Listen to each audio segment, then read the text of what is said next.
Lo queramos o no, nuestras vidas están mediadas por la tecnología. Han cambiado nuestra forma de consumir, cómo nos relacionamos, la búsqueda de información, nuestro ocio.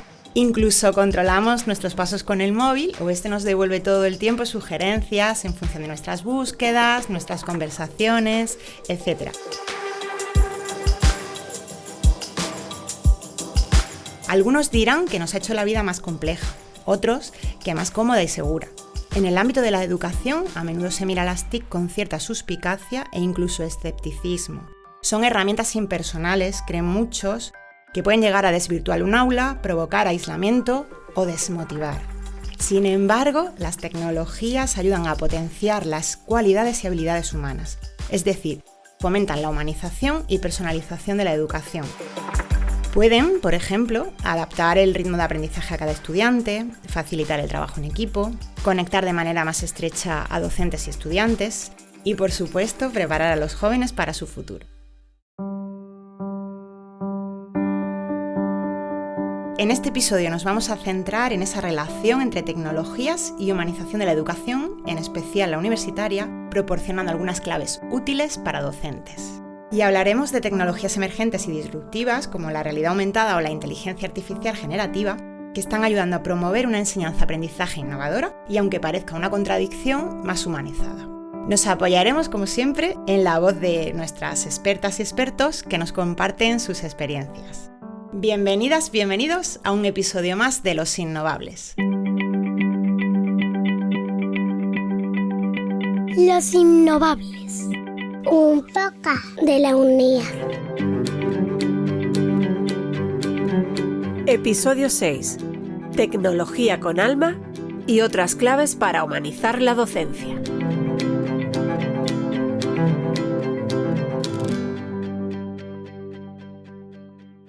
Bueno, nosotros tenemos la obligación, ¿no? La obligación de transformar a esas personas. No solamente la parte académica, no solo enriquecerle desde ese punto de vista que parece que es lo que vienen a buscar a una universidad, sino su desarrollo integral como persona. Entonces, en ese desarrollo integral, evidentemente también van unas competencias personales, unas competencias tecnológicas. Hay que detectar qué le hace falta para complementar y llenar a esa persona, que se vaya más íntegro, más formado, más preparado, que aporte luego a la sociedad mucho más, ¿no? Tenemos esa obligación. Docentes e instituciones educativas tienen un objetivo básico claro: formar como personas a ciudadanos y ciudadanas del futuro, y a los del presente, con la formación para toda la vida que luego veremos. Acabamos de escuchar a Paco Roca, vicerrector de Formación Permanente, Tecnología Educativa e Innovación Docente de la Universidad de Jaén, refiriéndose a este objetivo. Y para conseguirlo es necesario sacar partido a todo lo que nos ofrecen nuestros tiempos, incluidas las tecnologías.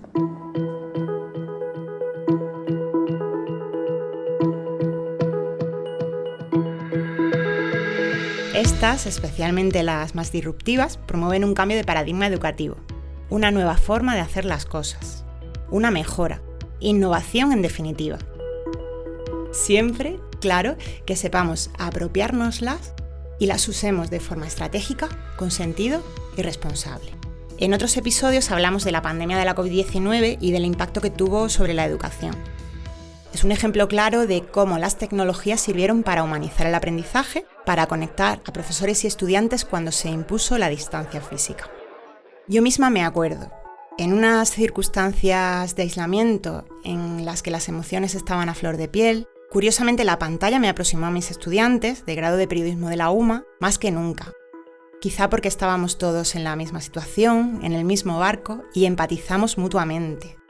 En la UNIA, ese año también llegamos más lejos que nunca en cuanto a participación, más de 10.000 personas, lo comentábamos en otro episodio, en nuestros webinars de innovación.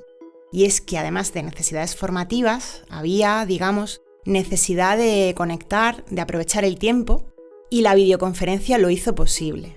Si echamos la vista atrás y todos los que tuvimos la la necesidad de en un momento determinado ponernos delante de una cámara con 70 alumnos que eran bolitas en nuestra pantalla y demás, pues yo recuerdo los primeros días como que eran un monólogo en el que yo le hablaba a esas bolitas de colores con letras dentro, horrible, y en el cual pues no había ningún tipo de interacción. Y el cambio ha sido tan importante que hemos utilizado esas tecnologías y esas metodologías para generar dinámicas de trabajo en grupo con nuestros alumnos, aunque estén en una pantalla. Que yo lo estoy experimentando ahora mismo en el máster que tenemos de tecnología educativa en la Universidad Internacional de Andalucía. Tengo la suerte de dar clases, es totalmente virtual. Y tengo un grupo de alumnos al que conozco perfectamente y con el que se organizan y que trabajan en grupo y en el que se generan dinámicas como si estuviéramos en un aula. Juana María Ortega, directora de Secretariado de la sede de Baeza de la UNIA, tiene claro que el uso de la tecnología ha permitido un acercamiento entre docentes y alumnado y ha facilitado algo tan humano como la comunicación y la colaboración. Obviamente no es oro todo lo que reluce. Hay expertos como el catedrático de la Universidad de Sevilla, Julio Cabero, o la profesora también de la hispalense, Carmen Llorente, que creen a día de hoy que se han perdido muchas de las innovaciones que se llevaron a cabo durante la pandemia. La pandemia, una de las cosas positivas que ha tenido es que ha acelerado el proceso de digitalización en todas las instituciones educativas. Lo ha acelerado y de lo que en su momento se pensaba que podía tardar, imagínate, 4, 5, 6 años, se han disminuido el número de horas, ¿no? Desgraciadamente no estamos sacándole todo el rendimiento a lo que ocurrió en la pandemia, ¿no? Es decir, el profesor siguió teniendo, digamos, se dio cuenta que es una herramienta más.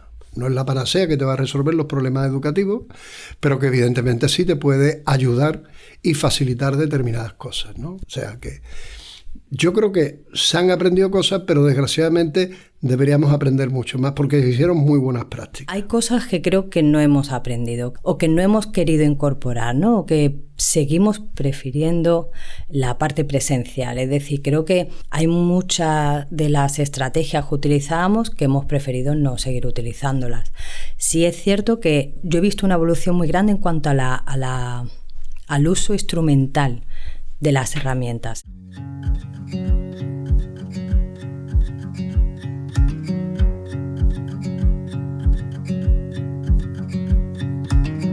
¿Pero qué es eso de humanizar la educación en tiempos de imperativo tecnológico?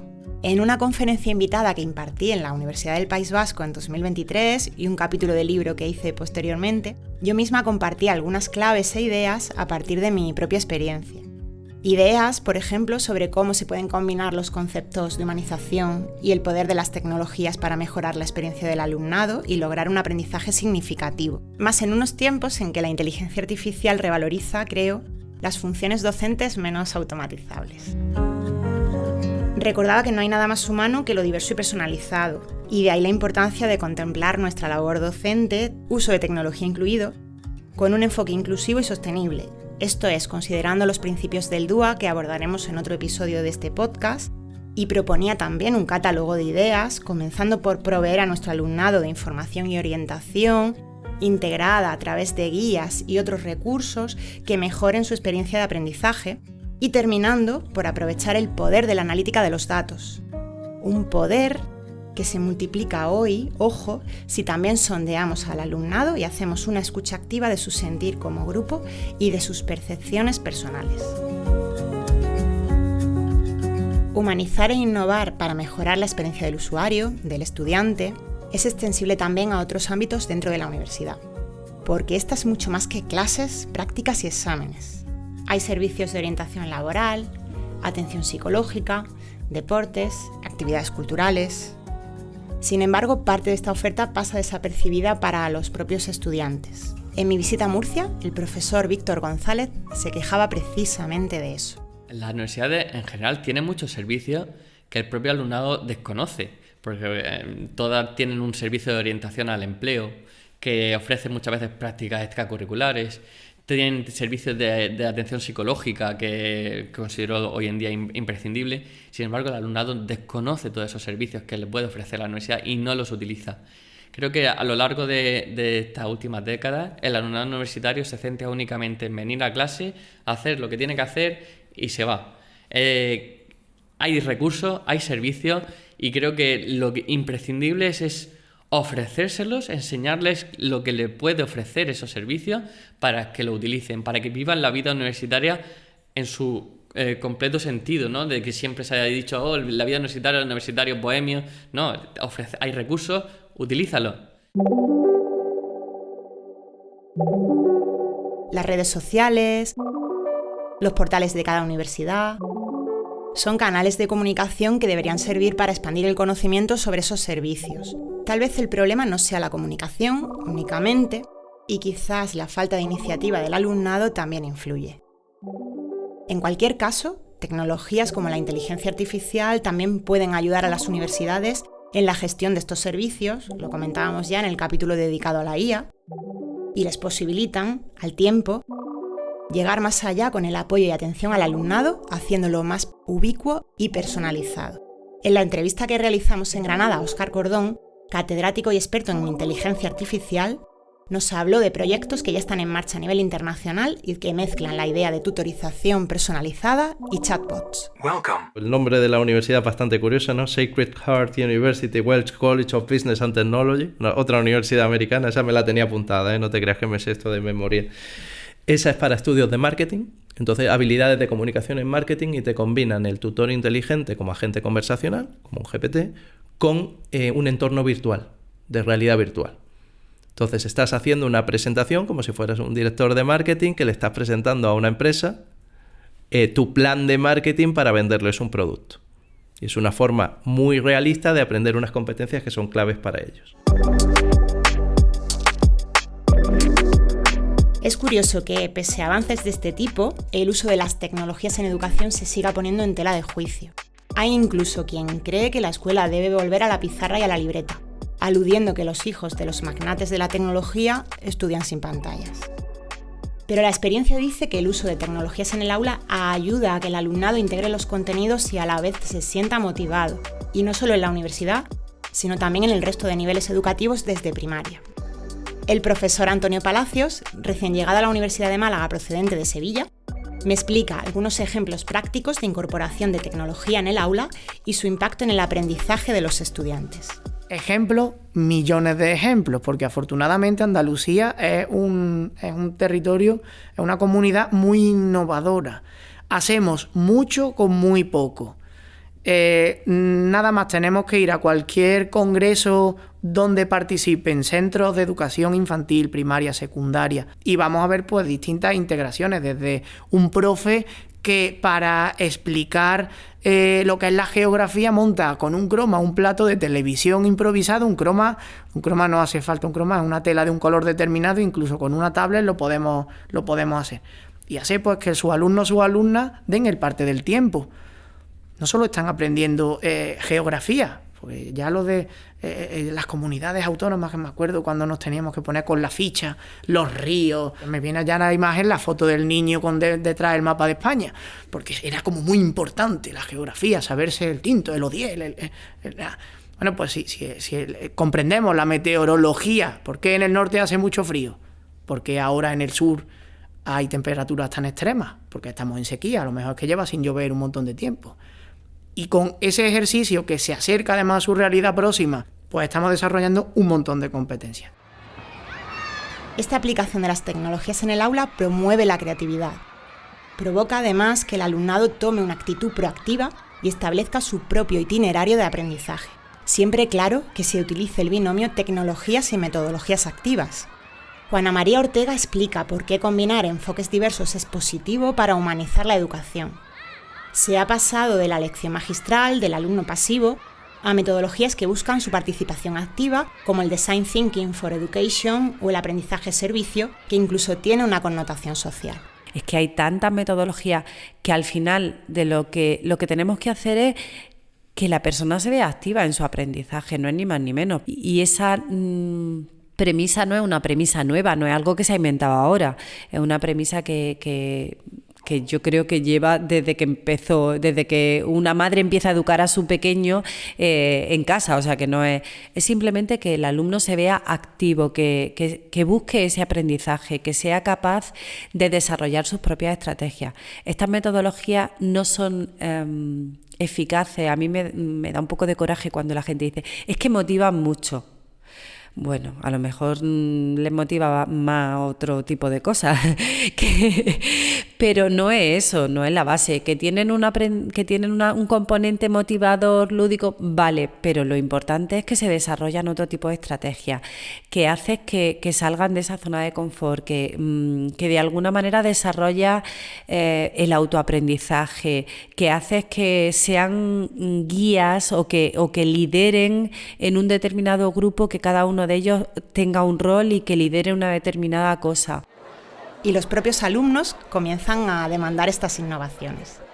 Paco Roca cuenta una anécdota muy ilustrativa sobre cómo los estudiantes de la Universidad de Jaén ya no se conforman con la clase magistral. Ocurrió precisamente en el último proceso electoral de esta universidad. Tuve muchas reuniones con muchos grupos de estudiantes y en una de ellas, en la cual además estaban los representantes de los estudiantes y demás, pues el rector le pedía necesidades, quejas y demás.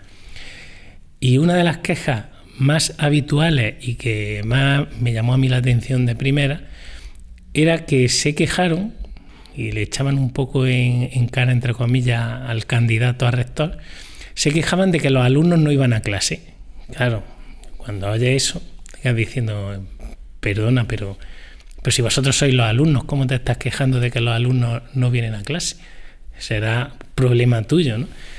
Entonces, cuando le preguntabas cómo que los alumnos no vienen a clase, pues vení, decían, no, el problema está en que a raíz de la pandemia el alumno ha aprendido a encontrar el contenido y el docente ha ayudado a facilitar mucho contenido y a buscarlo. Entonces, al volver de la pandemia, muchas de las clases han vuelto a ser como las de la prepandemia. Entonces el alumno se quejaba de que no podían venir a clase a perder el tiempo, que necesitaban un valor añadido. Entonces, bueno, eso es muy significativo, ¿no? Que el propio alumno se dé cuenta de que las clases ya no deben de ser como eran.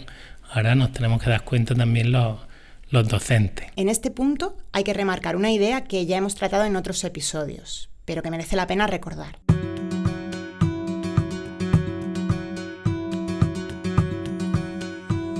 El mero uso de las TIC no supone innovar. Quiero decir con esto que utilizar la inteligencia artificial en clase no implica que se cumpla el fin último de aprendizaje. Cualquier innovación tecnológica tiene que ir acompañada de una base teórica, una metodología y unos resultados. De hecho, un uso no reflexionado de las tecnologías en el aula puede llevar al efecto contrario. Julio Ruiz es vicerrector de Innovación Educativa y Campus Virtual de la UNIA. Una sobreexposición, un aislamiento también en muchas ocasiones, porque tenemos que tener en cuenta que en algunos contextos, porque estamos dando por hecho que todo el mundo tiene acceso a la tecnología, pero si estamos hablando de otros contextos también muy cercanos a nosotros en lo histórico, hay contextos donde no todo el mundo tiene acceso a esa tecnología y hay que tener en cuenta a la hora de planificar, si usamos tecnología, cuál es el contexto donde la estamos implementando. El tema de la distracción es clave, hay que enseñar al alumnado a que se concentre en la determinada actividad, y para eso es muy importante que la actividad esté planificada. Por eso el hecho de que esté bien planificada, porque si va bien guiada y bien planificada, la distracción y la desmotivación es más complicado que aparezca, ¿no? Intentar evitar de lo que hablábamos antes, esa brecha digital, que todo el mundo tenga acceso a esa tecnología. Hoy las universidades tienen que enfrentarse a grandes desafíos. En primer lugar, la integración de la tecnología, una evidencia, estamos en un mundo tecnológico, en una sociedad digital, y la implementación de esa tecnología y la integración adecuada de la misma es algo clave, ¿no? Además, la tecnología va evolucionando mucho y lo que hoy nos sirve, dentro de 2 años ya no nos sirve. Te lo digo yo de una asignatura en la facultad que es recursos didácticos y tecnológicos en educación, y el programa va cambiando, te puedes imaginar, año a año. Luego otro desafío es el aprendizaje a distancia, es decir, estamos en un momento de transición, después de la pandemia cambiaron muchas cosas, algunas han vuelto a como estaba antes, otras ya se nos han quedado. Entonces hay que dar a los docentes esa capacitación para que sean capaces también de desarrollar una docencia en línea o una docencia híbrida y sobre todo, lo más importante en este tipo de docencia en línea o docencia híbrida es hacerla de una manera adecuada y no hacer lo mismo que veníamos haciendo en lo presencial, hacerlo en lo virtual y eso realmente es un gran desafío, ¿no? Pero además las universidades tienen que responder a un perfil de estudiante cada vez más diverso y a un mercado laboral cambiante. Las instituciones deben abordar la diversidad de estudiantes que tenemos, sus habilidades, sus distintas maneras de aprender. Otro desafío es el cambio del mercado laboral, ¿no? Es decir, estamos hoy en día con un cambio permanente donde se incluyen habilidades específicas, donde el alumno tiene que ser muy flexible, tiene que adaptarse a los nuevos mercados que hay. Va a haber profesiones para las que nuestros alumnos están estudiando hoy que no existen hoy todavía, algunas que van a desaparecer. Entonces, un cambio cultural en el cual, bueno, pues yo creo que es importante que las instituciones, las universidades, bueno, en este caso, bueno, pues den respuesta de una manera adecuada, ¿no? Si lo piensas, cada día necesitamos grados más específicos, una formación más específica. Cada día estamos buscando casi qué es lo que esa persona necesita para capacitarse, para desarrollar todas sus posibilidades. Y entonces necesita una individualización en la enseñanza, por así decirlo, esa tutorización en la que pensamos que tiene que estar ahí desde el primer momento, hacer ese seguimiento desde ese primer momento para ser capaz de darle la mejor oferta. La diversidad de alumnado que apuntaba Julio Ruiz también está relacionada con una evolución en el mundo de la educación. Quienes estudian ya no son solo jóvenes, sino que cualquier persona en activo laboralmente acude a una universidad, hace un posgrado online. Los límites de edad en la formación se desdibujan. Ahora más y más profesionales e incluso empresas demandan formación especializada. Paco Roca cree que las universidades tienen que adaptarse a esta situación. Propone un modelo en el que la universidad se dé la mano con las empresas para ofrecer el reciclaje de sus empleados. Tiene que haber una inmersión total empresa-universidad. Pues olvidarnos de que nosotros dábamos aquella formación de 18 a 25 años, éramos una etapa más en el sistema educativo y luego ya pues la gente iba a trabajar y no volvía. No.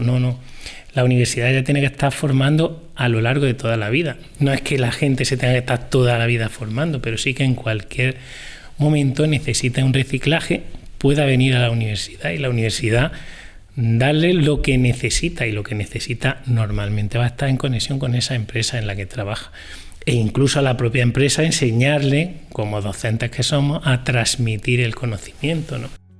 El Long Life Learning, como se conoce al aprendizaje a lo largo de toda la vida, basa su desarrollo en la formación online o híbrida, porque los trabajadores no siempre pueden acudir presencialmente a formarse.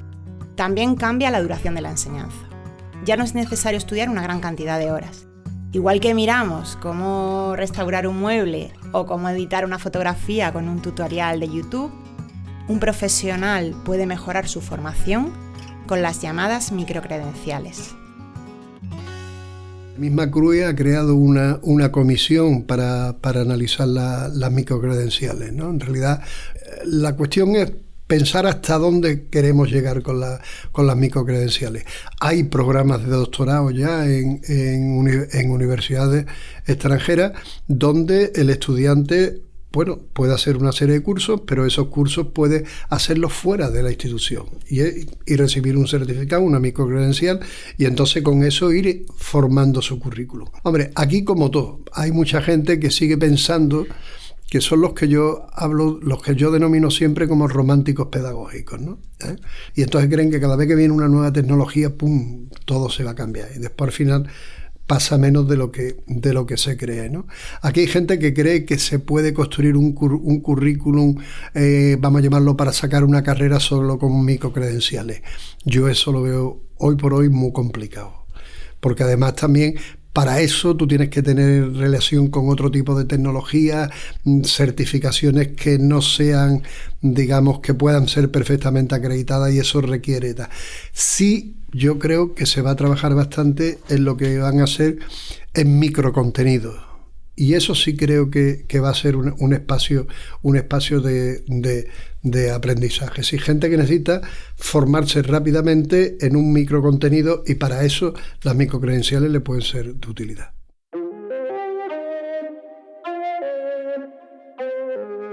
La evolución de las tecnologías, por otro lado, ha favorecido también el propio desarrollo de la educación online.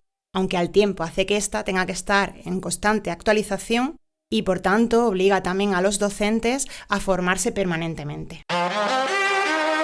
Requiere, podríamos decir, cierta resiliencia por parte del profesorado. En cualquier caso, el e-learning está cada vez más asentado y la oferta de posgrados universitarios virtuales o semipresenciales e incluso la puesta en marcha de proyectos pilotos de virtualización de grado son cada vez más frecuentes.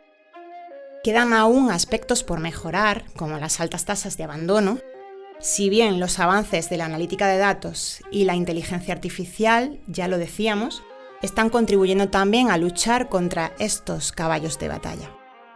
A nuestro favor juega también, ya comentábamos en otro capítulo, la idea de mobile learning, que si hace unos años para enseñar y para aprender en línea necesitábamos de ordenadores, hoy lo tenemos todo al alcance de nuestra mano de forma ubicua y permanente gracias al móvil. A día de hoy casi cualquiera pues tiene un dispositivo en la mano que permite ver vídeo en directo o en streaming o enlatado, pero con muy alta calidad de sonido y de imagen. Y además un acceso muy rápido. Eso es un lujo tremendo, sobre todo en docencia.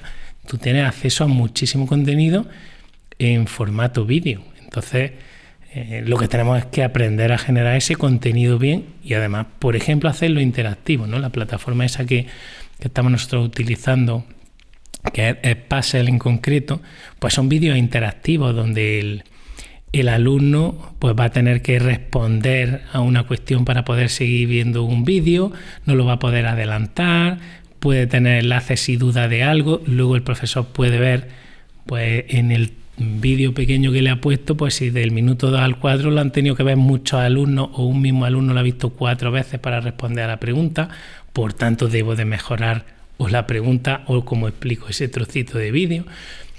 Eso es lo que tenemos que aprender y aprovechar, ¿no? Está en el mundo actual y aprovecharlo a tope, olvidarnos pues ya casi de las transparencias como las entendíamos hace pues 10 años. La virtualidad, recordemos, es compatible con cualquier metodología activa o disruptiva, como remarca Julio Cabero. Tú puedes aplicar desde, por ejemplo, la gamificación, tú puedes aplicar metodologías del aprendizaje invertido, puedes utilizar el método de proyecto, el estudio de casos y todo este tipo de cuestiones.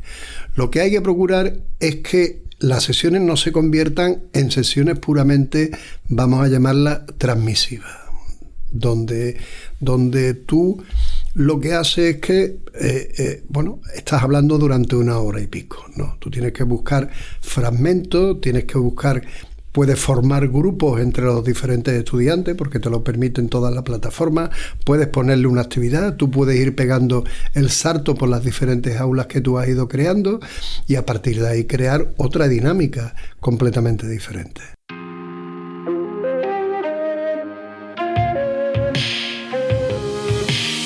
En la UNIA se ha apostado, como sabéis, desde prácticamente sus inicios por la docencia en red. Se han realizado de forma pionera numerosos posgrados y cursos de formación permanente de carácter virtual o semipresencial, con estudiantes de distintos perfiles y nacionalidades y profesorado proveniente tanto del ámbito académico como profesional. Nuestro campus virtual y nuestro propio modelo de enseñanza-aprendizaje han evolucionado con los tiempos.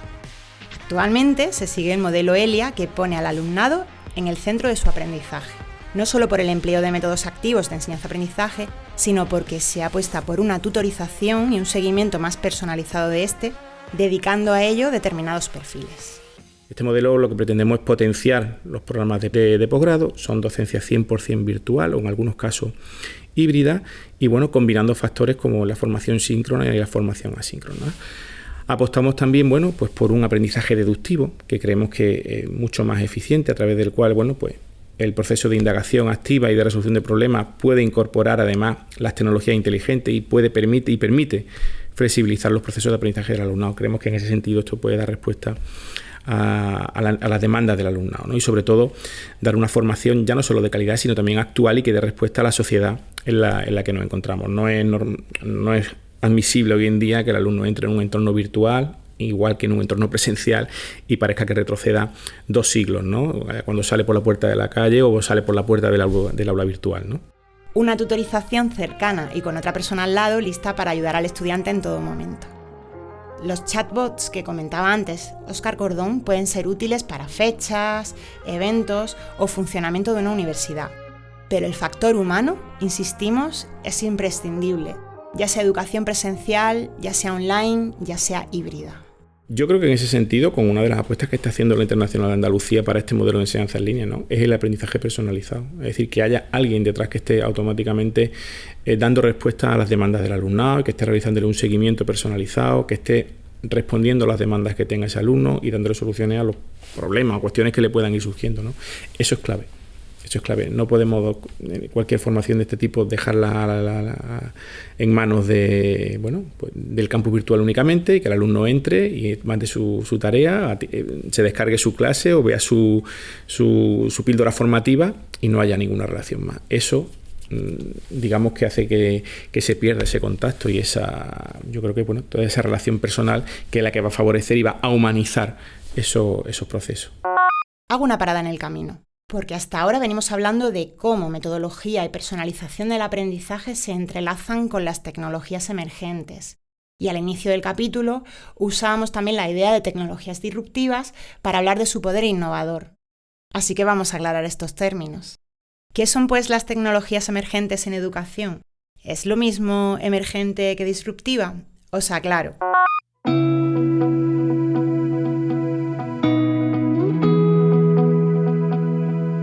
Las tecnologías emergentes se caracterizan en general porque aún no han alcanzado su nivel máximo de madurez, es decir, están en vías de desarrollo. Pueden pasar unos años o no hasta que se asienten. Una tecnología disruptiva, por otro lado, es aquella que, por su capacidad y naturaleza innovadora, puede modificar el modo de hacer, mejorando procesos o productos y servicios, pero también puede cambiar radicalmente las reglas del juego del mercado, creando nuevas oportunidades de negocio y obligando en general a las organizaciones a adaptarse. Es decir, no todas las tecnologías emergentes tienen por qué ser disruptivas, pero lo cierto es que vivimos en tiempos donde el blockchain, la impresión en 3D, la realidad mixta o la inteligencia artificial generativa, por poner algunos ejemplos, sí lo son. Y de hecho están empezando a tener una enorme incidencia en sectores como la educación o la medicina y los que están por venir. Nosotros ahora tenemos unas herramientas pues que antes eran impensables. Por ejemplo, los exoesqueletos pues se pueden utilizar para fines militares o similar, para llevar grandes objetos muy pesados de un sitio a otro. Una persona también sirven para que una persona mayor que ha perdido la movilidad pues simplemente se pueda levantar de una silla y caminar. Entonces, claro, esa tecnología bien aplicada, que podemos hablar en cosas tan elementales como las bombas de insulina para los diabéticos, ¿no? Al final eso es meter, entre comillas, un ordenador dentro del cuerpo. Eso es fantástico y eso no lo cuestiona nadie. Entonces, un buen enfoque a la tecnología es realmente maravilloso. El caso es, pues como todo, saber enfocarlo bien y saber educar a la sociedad, a los investigadores y demás, a que dediquen algo más a la parte del buen desarrollo, ¿no? del desarrollo para el bienestar. Por supuesto, la inteligencia artificial con sus pros y sus contras, como escuchamos en el episodio 1 de Los Innovables. En el presente capítulo, antes oíamos a Óscar Cordón hablando de la tutorización con IA, pero otros expertos también subrayan que la inteligencia artificial en la educación siempre requerirá de tutorización, valga la redundancia, humana. No dejan de ser datos que le hemos metido, algoritmos que le hemos dicho cómo tratar los datos y resultados que nosotros pues podemos manejar como el que maneja ciertas palanquitas, ¿no? El conocer eso es fundamental y es fundamental a dos niveles. Uno, a nivel experto, para evitar o generar o dirigir esos cuadros de mando. Y segundo, y el más importante, a nivel usuario, que sepamos al menos lo que hay por detrás. Por tanto, pues no podamos ser engañados. Quizás no sepamos cómo hacerlo, pero sí saber lo que hay detrás, ¿no? Porque los estudiantes lo utilizan, ¿eh? O sea, yo les pregunto, ¿quiénes de vosotros habéis entrado en ChatGPT? Y todos han entrado. O sea, no hay nada como decirle a alguien que no entre para que entre. Y entonces no tiene ningún problema. Vamos. Entonces, lo que hay es que enseñarles cómo en un momento le pueden sacar el máximo partido a esa herramienta. Que ese sí es un problema de formación y un problema educativo. Porque efectivamente hay elementos críticos en el uso de la inteligencia artificial como son la ética, la seguridad de los datos, la privacidad o incluso la propia brecha digital. La importancia de las tecnologías emergentes radica en que suelen enriquecer el aprendizaje, haciéndolo más dinámico e interactivo, mejorando la comprensión y el aprendizaje o aumentando la accesibilidad y la flexibilidad del proceso. Pero si hay dos tecnologías emergentes y disruptivas que están teniendo gran éxito en la universidad y en otros niveles, son la realidad virtual y la aumentada, también la mixta. Por ejemplo, la realidad virtual implica una inmersión del usuario en un mundo sintético y generado por ordenador. El usuario, por tanto, queda sumergido en ese entorno alternativo gracias, por lo general, a unas gafas especiales. Manuel Serrano, director técnico del Secretariado de Innovación Educativa de la Universidad de Sevilla, nos ayuda a explicarlo con un ejemplo práctico y real. Un quirófano, por ejemplo. Yo quiero ver cómo se sitúan, y esto es un ejemplo práctico que se nos ha solicitado y que desarrollamos hace 1 año y medio. Necesitaban conocer cómo se situaban cada uno de los personajes, vamos a denominarle así, que participaban en una intervención. El instrumentista, el celador, el anestesista, el cirujano, el ayudante. Pues claro, el alumno, eso no sabe cómo se sitúan. ¿Qué es lo que hicimos? Pues tomar en vídeo en 360, ¿vale? Que vamos a decir que es lo inicial, imágenes de esa intervención quirúrgica y después metimos interactividad. ¿Qué conseguimos con eso? Conseguimos que no hace falta pisar un quirófano para ver dónde se sitúa cada uno, sino que desde un móvil, desde un ordenador o con las gafas, yo podía trasladarme a ese escenario. Incluso, me acuerdo en ese caso, que se podía ver dentro del cuerpo de la persona que estaban operando la intervención que se estaba haciendo, ¿vale? Porque se definían no solo a las personas, ¿vale?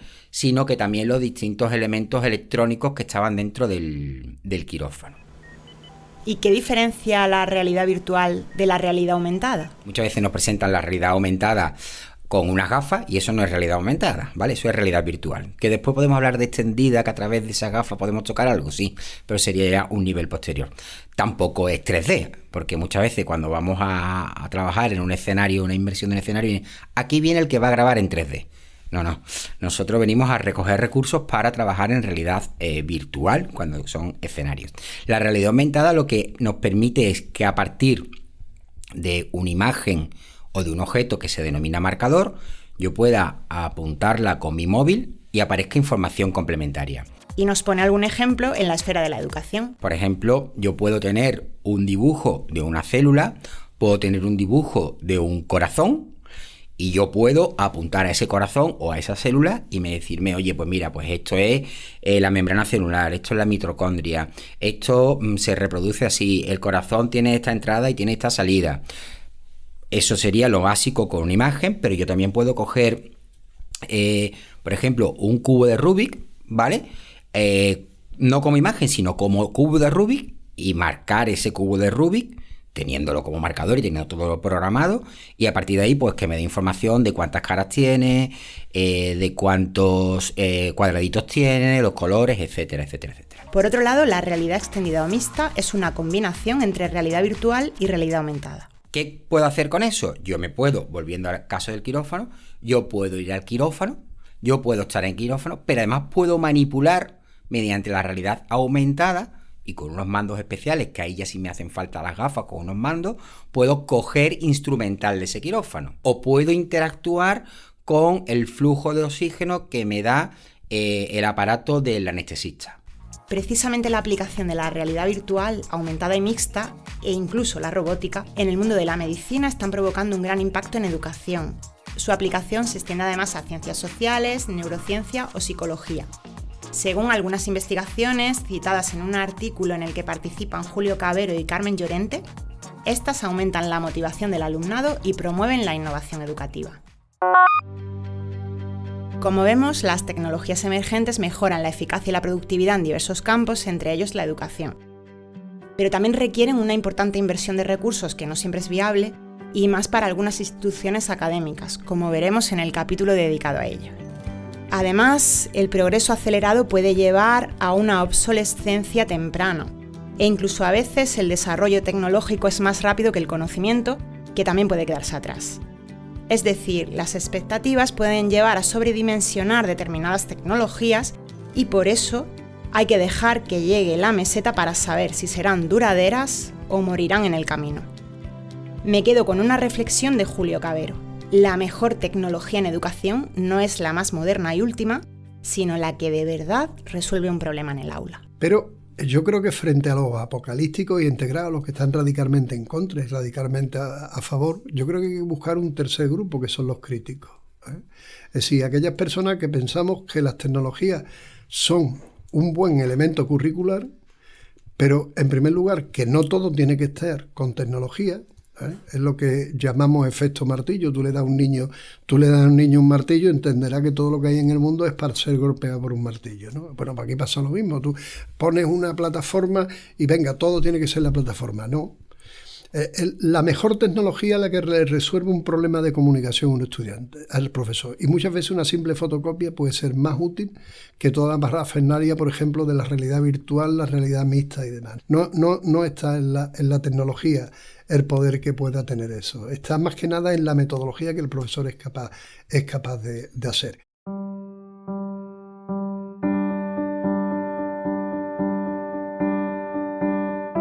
Los Innovables, un podcast de la Universidad Internacional de Andalucía, producido por QWERTY Podcast.